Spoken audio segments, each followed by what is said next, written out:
Marc Casadó de salida del Barcelona. Gerard Martín rumbo al Milan. Barça presentará denuncia por el atraco en el Metropolitano. Buenas noticias con Rafinha y Agüero confía en la remontada.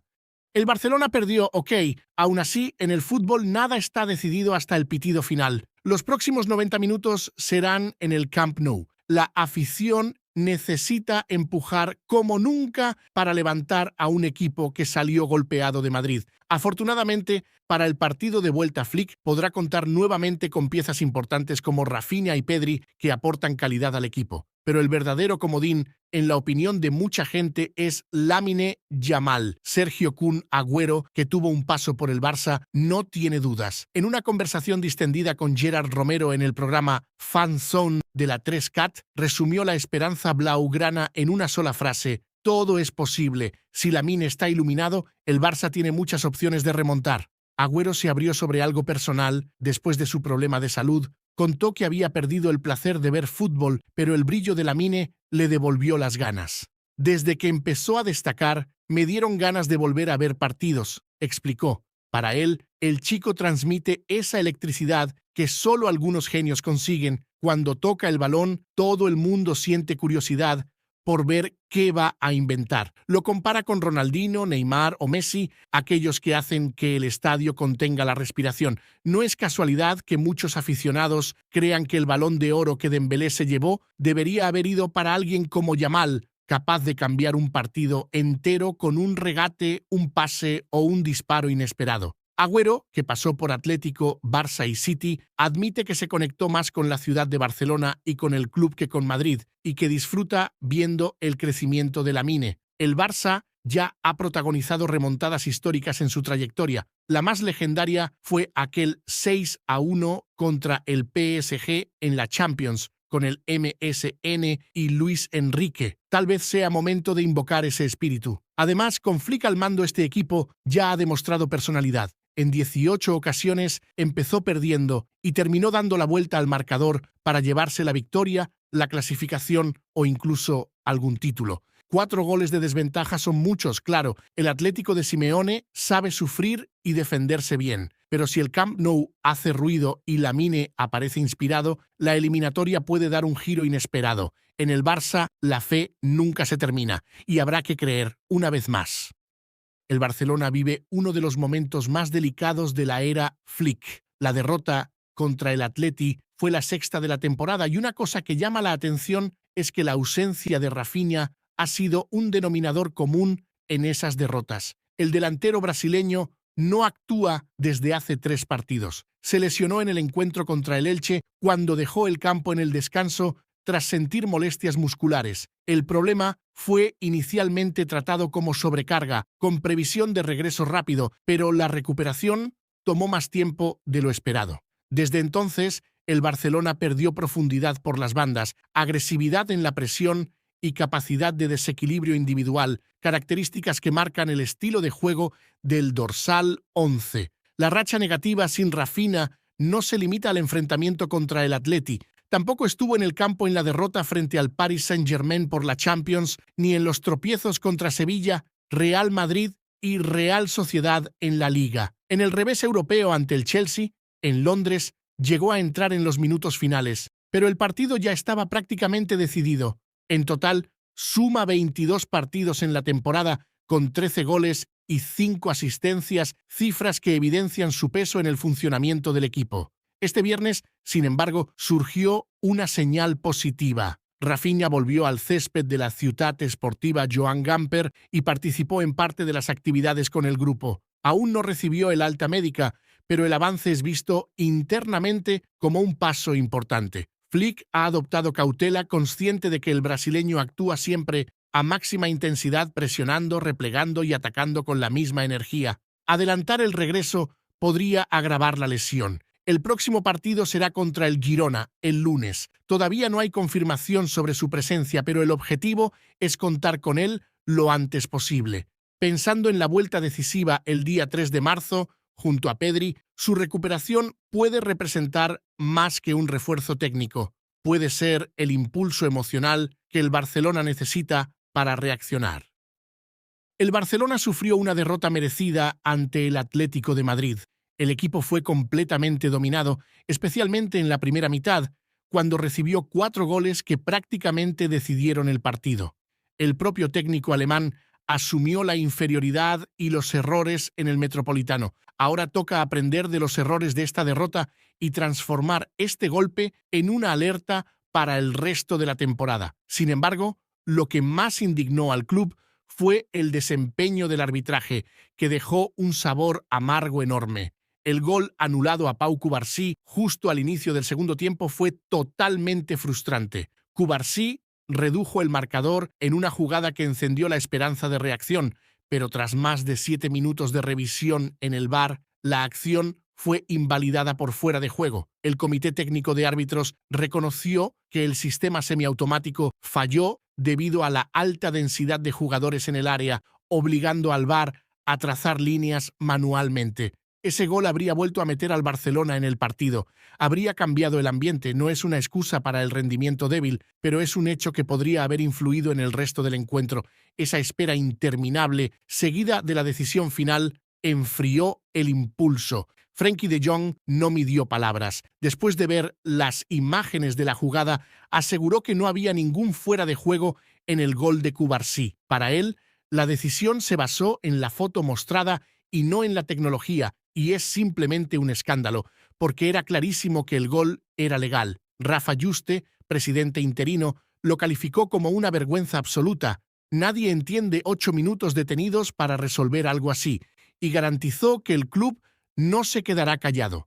Además, el Barcelona cuestiona la tolerancia con Giuliano Simeone. El hijo del Cholo pisó a Alejandro Balde al comienzo del partido y, según Flick, merecía tarjeta amarilla. Ya en la segunda mitad realizó una entrada durísima que muchos consideran roja directa. Martínez Munuera mostró solo amarilla y el VAR no solicitó revisión. El club presentará una queja formal ante la Federación Española de Fútbol en las próximas horas. Es una de las primeras acciones relevantes de Juste en su papel de presidente temporal y refleja el sentimiento general. Se sienten perjudicados en momentos decisivos. Nadie niega que el Barcelona jugó mal y que el Atlético fue muy superior, pero la goleada combinada con polémicas arbitrales tan marcadas crea la sensación de que el partido tuvo 2 criterios. Por eso, el Barcelona tiene que reclamar, no para justificar el resultado, sino para exigir justicia y fiabilidad en el arbitraje. Ahora toca llenar el Camp Nou en la vuelta, apoyar al equipo con fuerza y luchar por la remontada. El Barcelona empieza a admitir, de forma cada vez menos discreta, que puede necesitar una venta relevante en el próximo mercado de verano. No se trata solo de hacer caja, sino de abrir espacio en la masa salarial para atacar una prioridad clara, la contratación de un delantero centro capaz de elevar el nivel competitivo de la plantilla. Dentro de este escenario, la dirección deportiva evalúa nombres que no son considerados innegociables, y uno de ellos volvió al radar. Gerard Martín surge como posibilidad concreta de transferencia. El verano pasado ya estuvo cerca de salir. La decisión del jugador de permanecer tuvo efecto directo en la planificación defensiva e influyó en la salida de Íñigo Martínez del club. Ahora el contexto ha cambiado y, de acuerdo con el diario Sport, el mercado italiano se mueve y el Milan aparece como interesado. La propuesta puede superar la cifra de 25 millones de euros, valor que el Barcelona observa con atención, especialmente ante las limitaciones financieras que todavía enfrenta. El crecimiento de Gerard dentro del club ha sido consistente. Desde que subió al primer equipo, su valorización prácticamente se ha duplicado y hoy, según el sitio Transfermarkt, ronda los 20 millones de euros. Con solo 23 años, reúne características que el mercado busca. Es zurdo, actúa como central por el lado izquierdo y también puede ser opción como lateral. Esa versatilidad amplía su valor. Para el Milan, que busca reforzar el sector defensivo con inversión moderada y foco en jugadores jóvenes con proyección, el perfil encaja perfectamente. El Barcelona renovó su contrato hasta 2028, estableciendo una cláusula de rescisión de 100 millones de euros. En el pasado reciente, el Wolverhampton presentó una oferta formal cercana a 15 millones. Había entendimiento entre los clubes, pero el jugador rechazó cualquier negociación. El Everton también sondeó en los últimos días de la ventana, sin embargo la puerta se cerró rápidamente. Hoy, Gerrard ha ganado espacio en las rotaciones de Hansi Flick, aunque no es titular absoluto. La posible llegada de un nuevo central zurdo al final de la temporada puede reducir aún más su protagonismo. El escenario, por lo tanto, está abierto. El interés externo crece, el club analiza posibilidades, pero el propio jugador mantiene el deseo de continuar. La próxima ventana debe definir si prevalecerá la estrategia financiera o la convicción personal del futbolista. Yo creo que Gerrard merece continuar en el Barcelona. Tiene solo 23 años y todavía está en clara evolución. No todos los jugadores alcanzan su mejor nivel temprano y veo en él margen para crecer mucho, especialmente dentro del modelo del club. Me gusta su versatilidad, pudiendo actuar como central por el lado izquierdo y también como lateral, algo valioso en una temporada larga. Hoy su valor ronda los 20 millones de euros, pero creo que con más minutos y regularidad puede revalorizarse aún más. Yo lo mantendría un poco más, pensando en el retorno deportivo y también financiero en el futuro. ¿Y tú, aficionado culé, venderías a Gerard Martín o merece quedarse y mostrar su potencial? Comenta aquí abajo.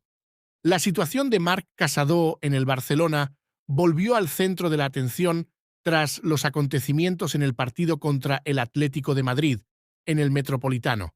Hansi Flick tomó una decisión que llamó la atención aún en el primer tiempo. Después de que el equipo encajara 3 goles en poco más de media hora, el entrenador optó por sustituir a Casado en el minuto 35 para la entrada de Lewandowski. El cambio tuvo un significado claro: intento de corregir el planteamiento inicial y dar más fuerza ofensiva al equipo. Sin embargo, el centrocampista terminó siendo el principal sacrificado y dejó el campo visiblemente abatido. No es la primera vez que Casado vive una situación semejante esta temporada.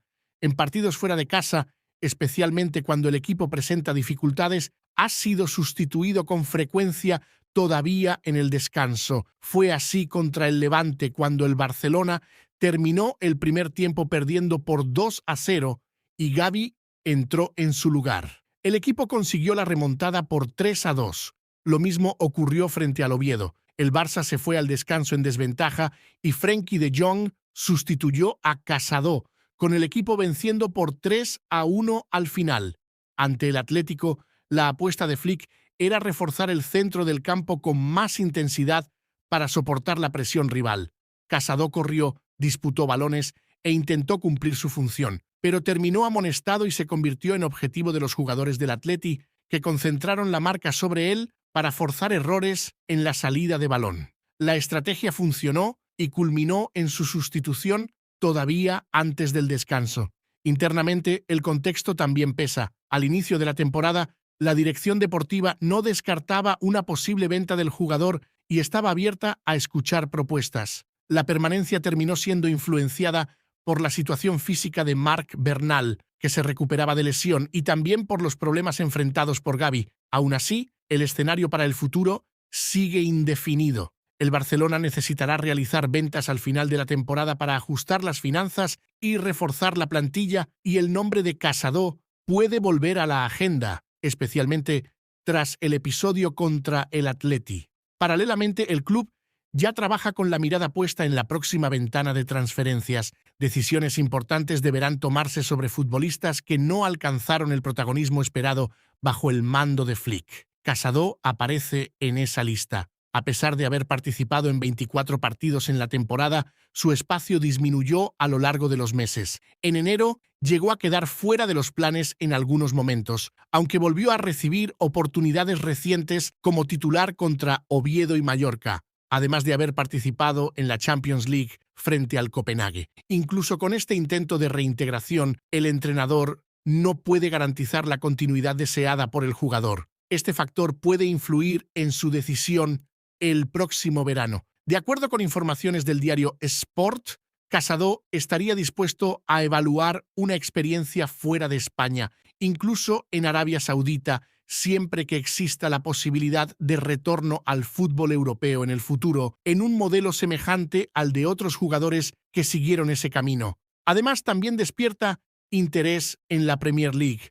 Representado por Jorge Méndez, el centrocampista tiene mercado y puede explorar alternativas si entiende que su espacio en el Barcelona continuará limitado. A pesar de las especulaciones, la prioridad declarada del jugador sigue siendo permanecer en el club donde fue formado. Sin embargo, entre decisiones técnicas, necesidad de ventas y competencia creciente en el centro del campo, el futuro de Marc Casado permanece abierto y dependerá directamente de los próximos movimientos del Barcelona y de la confianza que Hansi Flick demostrará a lo largo del tramo final de la temporada.